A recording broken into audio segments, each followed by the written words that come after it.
In 2024, astronomers detected infrared anomalies around 7 stars that match exactly what we'd expect if an advanced civilization were harvesting stellar energy on a scale that makes our entire planetary power grid look like a single light bulb. And here's what should make you pause. We now have the technology to actually detect these megastructures if they exist. The question isn't whether we can find them anymore. It's whether we're ready for what it means if we do. The concept originated with physicist Freeman Dyson in 1960, but what most people get wrong is this. Dyson never proposed a solid sphere around a star. That's physically impossible. The structure would collapse.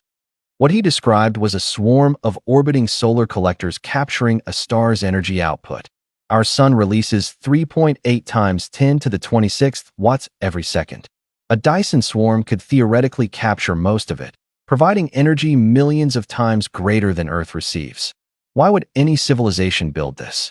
The Kardashev scale, proposed by Soviet astronomer Nikolai Kardashev in 1964, classifies civilizations by energy consumption. Type 1 harnesses all energy available on their planet. Type 2 harnesses their entire star. Type 3 harnesses their galaxy. We're currently at about 0.73 on this scale. A Dyson sphere would make a civilization solidly Type 2. Here's where the scientific community splits dramatically. In 2024, researchers led by Matthias Suazo at Uppsala University published findings in monthly notices of the Royal Astronomical Society, identifying 7 candidates showing excess infrared radiation that natural processes struggle to explain. These stars, designated as potential partial Dyson spheres, show thermal signatures consistent with waste heat from massive energy collection. One side, including Dr. Jason Wright at Penn State, who leads the Glimpsing Heat from Alien Technologies project, argues we should take these signatures seriously. Wright's team has been systematically analyzing data from the Wide-Field Infrared Survey Explorer and the Gaia satellite. They've developed specific criteria: stars showing infrared excess without corresponding dust disk signatures, no evidence of binary companions, and wavelengths matching what artificial structures would emit. 7 stars meet these criteria out of 5 million analyzed. The skeptics, however, raise critical objections. Dr. Kimberly Cartier and other astrophysicists point out that natural phenomena like debris disks, extreme stellar activity, or undiscovered planetary systems could produce identical signatures. The most controversial candidate, the star designated in catalogs as 2 mass J0432 2329 plus 240 3013, shows an infrared excess that could also be explained by a massive asteroid belt collision event. But 2024 brought something unprecedented. Project Hephaestos, a comprehensive survey using multiple infrared datasets, didn't just look at individual stars. They cross-referenced Gaia optical data with WISE infrared observations and 2 mass surveys, applying machine learning algorithms to identify anomalies.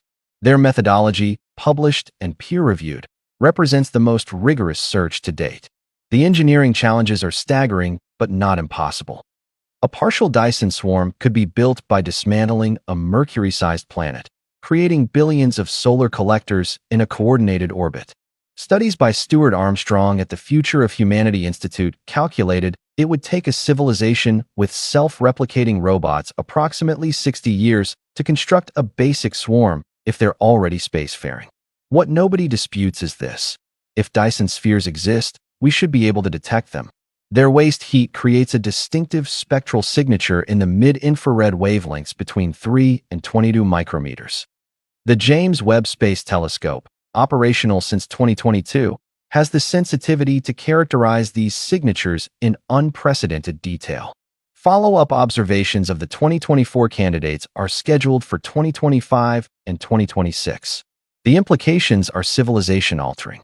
Detection would prove not only that we're not alone, but that technological civilizations can survive long enough to undertake projects spanning centuries.